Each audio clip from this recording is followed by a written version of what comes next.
Hello everyone, Anders here with SkinClub.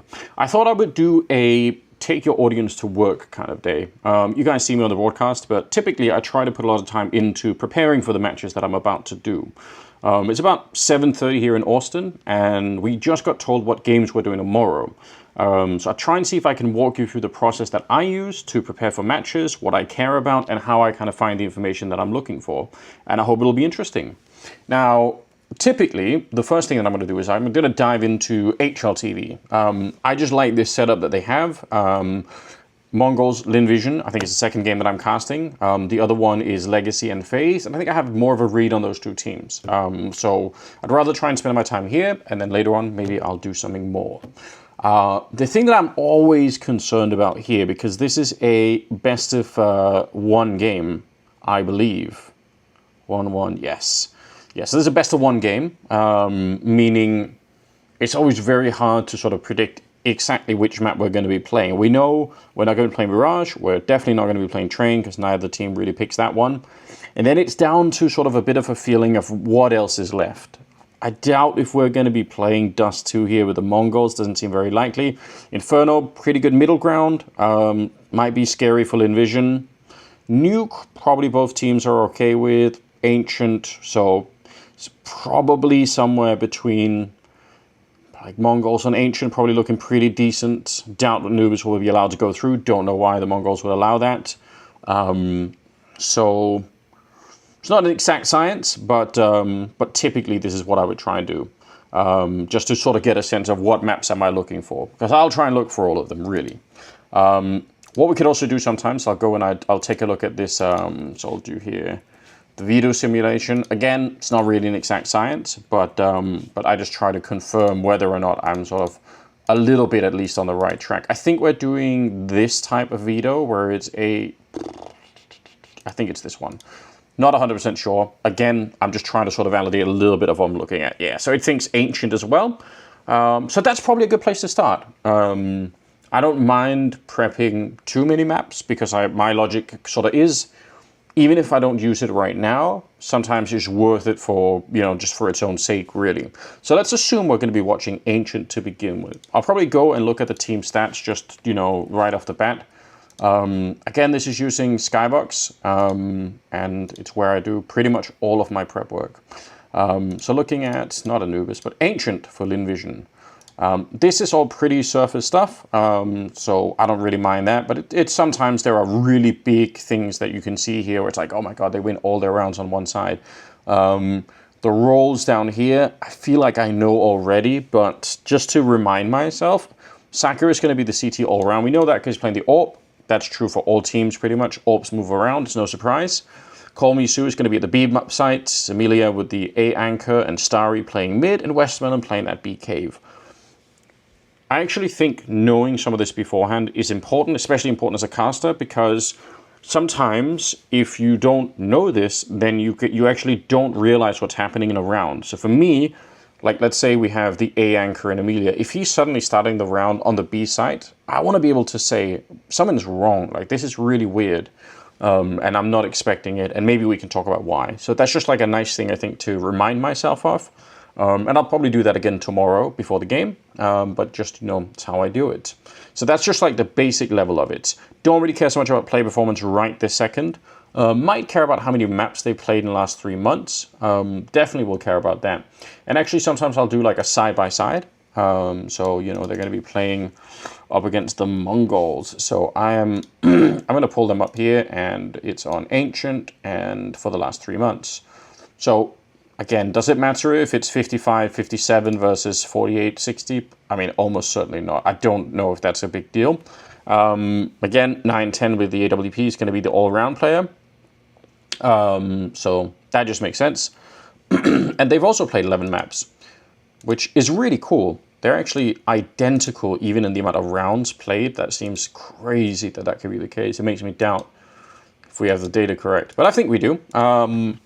So that's just my overall view on what's sort of going on here. Right now I have some kind of a baseline for what I'm looking for. Typically what I want to do then is I'm going to go and look at the playbook. I don't know about you guys, but I just frivolously open a million tabs whenever I'm doing stuff like this. I want to keep these other things open. The playbook, if you've not seen it yet, is a place where in Skybox we basically store a bunch of information about how teams play. I'm going to select the current lineup just to be sure that there's no kind of madness happening down here.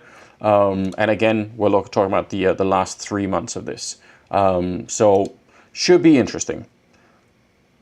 And it's with the same lineup, right? I believe so. Ooh, I may have just found a little bit of a mistake in the data, because ancient, oh, it's because I'm an Inferno. There's no mistakes. Well, human error, I suppose. So anyway, on ancient, it's back to 11 maps and all the rest of it. This is the T side, right? We're looking at them separately now, because we're trying to go one layer more detailed here. So what I'm really looking for is just if I can get an early sense of sort of what's going on here. These are all the mid rounds. That's typically where I spend most of my time. I could probably diversify this a lot more, even for my own sake, by looking at sort of very specific utility or map control. But I'm going to be honest, that's going to take a lot of time for me to try and do. So typically what I'll do is I'll sort of look at like what's really happening in the mid rounds here.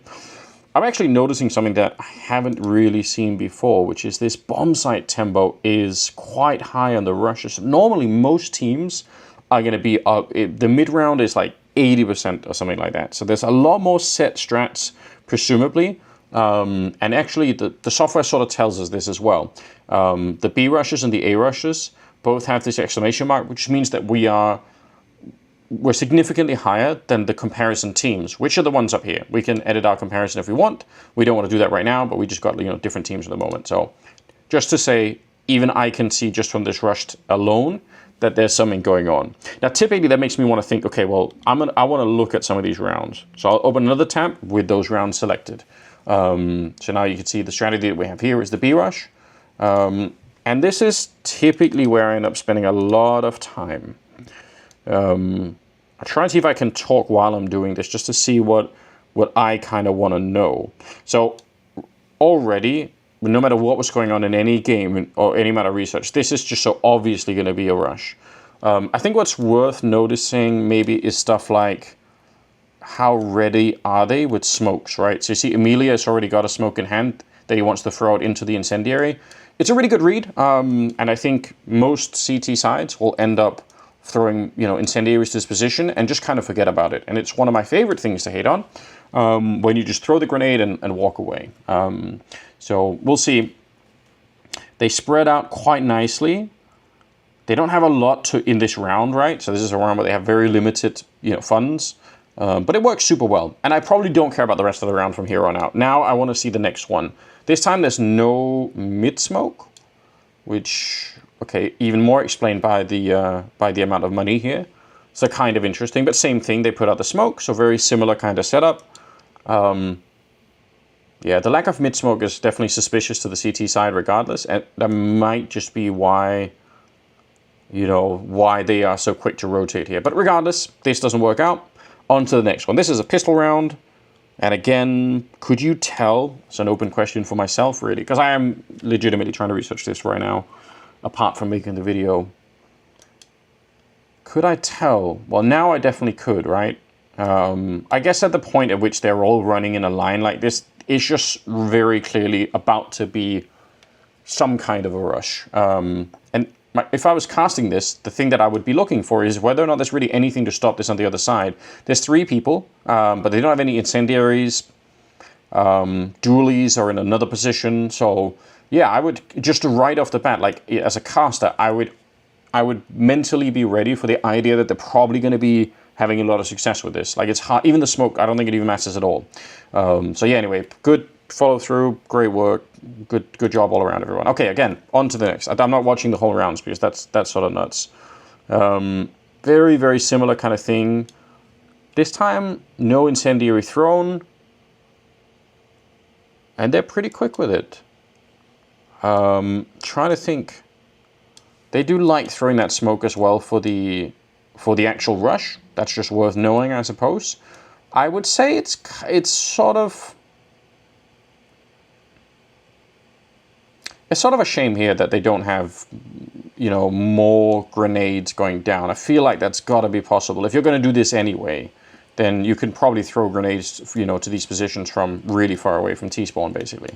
So not a big criticism, just something to think about. And they also don't swing so wide that they put enough pressure on Mercury. So he's allowed to pick up a bunch of kills in return. That just seems like probably could have been allowed to do that, but fair enough. Next round, very similar. Like these rushes are all just, I guess they all just be rushes. So I feel like now I probably have like a decent read.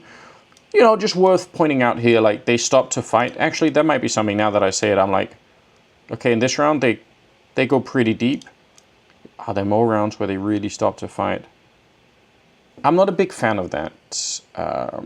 I like this swing here from Call Me Sue. I don't like it if people stop and want to take a fight forever, you know, just on the ramp. And I feel like in most rounds they are showing like, you know, this is pretty much perfect, right? Like, so Sari's moving this way. The rest of the team is moving that way. It just means for anyone that's like, it doesn't matter what position you're holding in on the CT side here, it's going to be really hard to hold.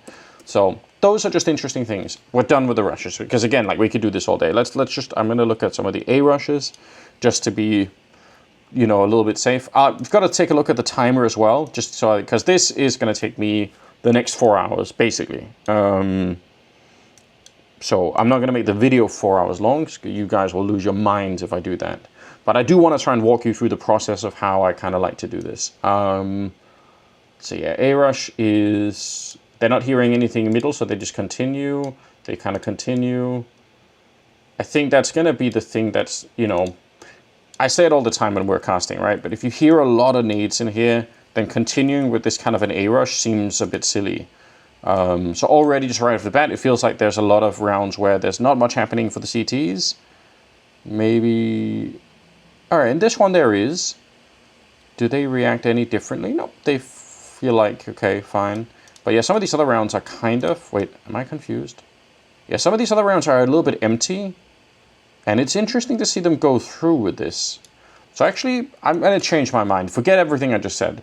I think I got it backwards. Basically, this is a round in which there's not that much happening in middle, and they still follow through with this execute. I think that's a bit more rare. The power of these early A pushes, in my opinion, is that when you are up against a round like this one, where you have all this great utility, like right here, Saka's going to be able to hear all the grenades, and he can pretty much confirm, at a minimum there's 2, maybe 3. I think Carrigan did a bunch of interviews where he explained as well that this is such a default kind of setup, and having nobody on the A-bomb site. So this is the kind of round where I think it makes more sense. I'm confused to see them follow through with the A execute when there's no mid presence, or at least no grenades. So that might be just something I keep in the back of my mind. Like, I don't have to do more than that. I just have to have a sense of, you know, like what is sort of going on here. So yeah, definitely very into the sort of doing it again here, in my opinion. Don't necessarily love it. Obviously, you could keep doing this research until, like, you know, forever, basically, and you'll never run out of stuff to look at. But it's fine. We'll leave it for now. Probably what I'm going to do as well, we looked at the roles earlier, but I might just look at the CT side here. Obviously, the strategies, as it were, are just a lot of positions. But the positioning here, I think it's interesting to look at. So depending on when we are in the round, let's just take the whole round. So Westmelon, for instance, because he's the cave player, I kind of want to have a sense of where is he actually... So he spends a lot of his time, you know, in the cave. It makes sense. And then when he's not there, his second most played position is going to be all the way back here. And then in the third one, he's playing further forward again. So quite a, you know, interesting kind of variance here. And then lane position going to be out front. So sometimes he'll push out. And then, you know, every once in a while you'll find him in the middle. And presumably this could also be just a sort of a, you know, if he's retaking or whatever, running out of spawn. Like, it's not an exact science again. For Saka as an AWPer, again, I typically like to know where is the AWP playing. A lot of the time it's behind this box. That makes sense. But then the next position is cave. Now, I think that's actually somewhat rare. Like, a lot of AWPers, even if we call them all-round, they do actually stick to one side of the map quite a bit, more than people maybe recognize. And then we're back to A main, so playing that forward position, and with shorts again.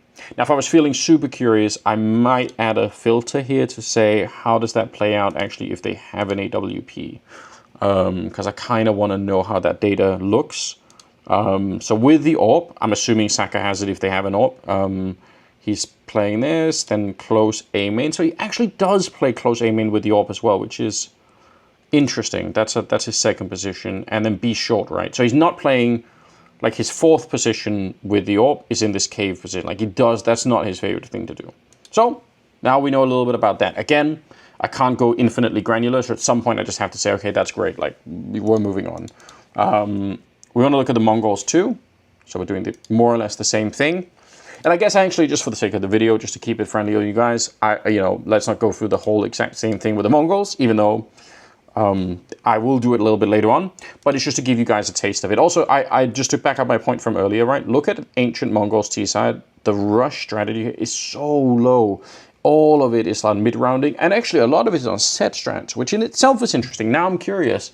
That's also, I feel like, a little bit rare. So let's look at this one. Fuck it. So we got A main with donut smokes. So let's see how they play this one out. This is in a pistol round, so maybe not the most exciting kind of thing. Yeah, I actually don't care so much. There's also a pistol round. Don't really care, to be honest. I also don't, maybe I'm wrong about this, I don't know for sure, but I don't like analyzing rounds where I've got full buy versus this. And I could just change the buy type, but typically what I do is I just try to speed through these rounds pretty quickly, and I just, another pistol round. So actually a lot of pistol rounds already, just to call it out now, because that could also be a trend. Maybe they do it a lot in pistols. We can find out. We have the technology. What am I looking at? So we're not calling this a rush, because they are slowing it down a bit. And they're segmenting it a lot. This is kind of interesting, right? Like, they have this distance, which again, if you're rushing, you wouldn't have. It also means they can retreat, which I think is like the big benefit that you gain here. And they take their time. They throw utility, they boost up, they really try and be careful. They throw another smoke here, which is a bit awkward, but whatever. Okay. Let's see if we can find, so this is another pretty early round. This time it's with, Blitz, just trying to get something done in the middle, right? Not the most whole, thing, but he's there. He's not fully committed. And this time they go a little bit deeper. They don't sort of stop for anything else. And just maybe the slowness of this kind of a round, right? Like this part just doesn't sell that much. You can tell that in this case, Falcons are still kind of doubling up, but all right. Take a look at one more round just to get a bit of a sense of it.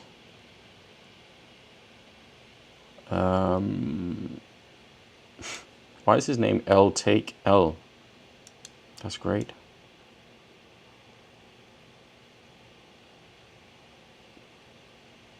But basically, I don't know what the fuck is happening with the names. I'm so confused. I'm guessing this is just like names they play with. I'm really confused. I'll have to go find out at some point. I've never seen this before. Is there anything smart to say about this? Not really. More of a group up kind of thing, hugging this donut side quite a bit and then smoking it off to take the fight. Super, super common, super normal stuff. And then they can, they can take care of the rest afterwards. So good stuff. I like it. And again, we can keep doing this, for basically forever. But it's worth knowing how many more set strats they have. That alone is like a thing that I'm going to be thinking about. And I know that Lynn Vision likes to rush a lot more. So it gives me something to think about as a caster. Like if I had to introduce these teams to a new viewer, it's a simple line for me to be able to say, hey, listen, Lynn Vision might be a really fast team. Just be prepared. They do like rushing. And I would say the same thing then on the other side. I would say, well, Mongolz have got to be really careful because, fast to that B bomb side is going to be hard to hold back. They really love doing that. And in fact, it makes me think, well, let me look at who's actually playing on that B bomb side just to be super duper sure. So B side is going to be Senzu. That's probably a strong position for him to play in. And then you've got Techno there as well. with 9, 10 sort of able to rotate in as we know he likes to do every once in a while. So just, you know, again, the question in my mind that I'm trying to figure out is, do I really believe that Sensu and Techno are going to be able to hold back this push? Actually, okay, so I will probably just, here's what I'm going to do, just to get a sense of this too, because I have really strong opinions about how this works out. Wait, I'm not looking for the team Ancient, I'm looking for Mongolz. And I'm looking for Mongolz on Ancient. Yeah, let's take the Liquid game. And I just really want to watch their CT side. I just have really just a couple of questions that I'm trying to answer, right? This is a pistol round. I sort of don't care. Don't care. First real buy round. Okay, this is what I'm looking for. So in this scenario, if this gets smoked by Lynn Vision and they run through, it's just Sensu here because Techno is already miles away, right? He's already running. Let's look at the next round. Okay, this is more of a setup, right? They don't have a lot of weapons, so again, don't care so much. Again, look at how far away Techno is. And by the way, 9-10 starts here in this one. That's interesting.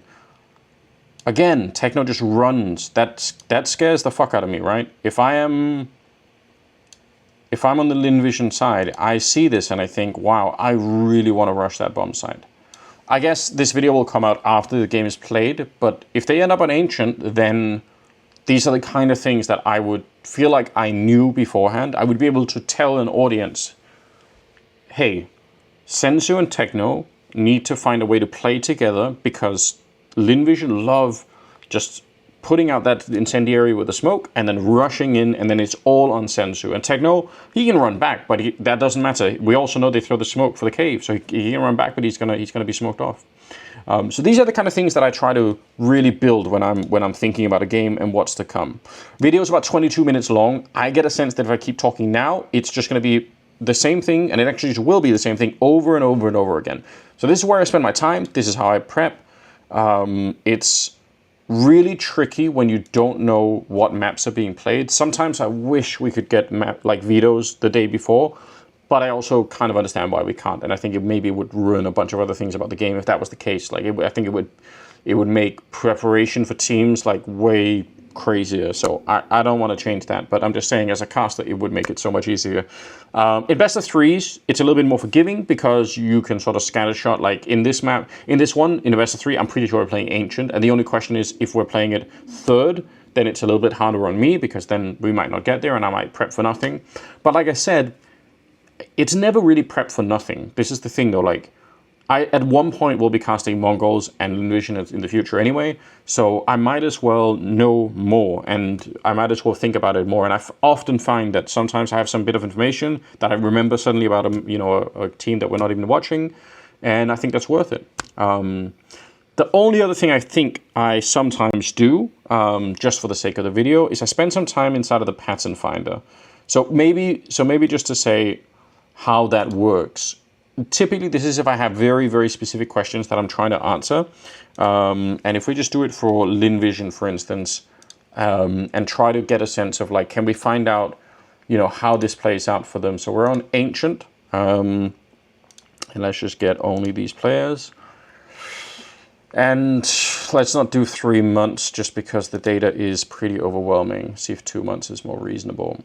So what you're looking at here is all of the different rounds that they played on the T side of Ancient in the last 2 months, and all the grenades that are thrown.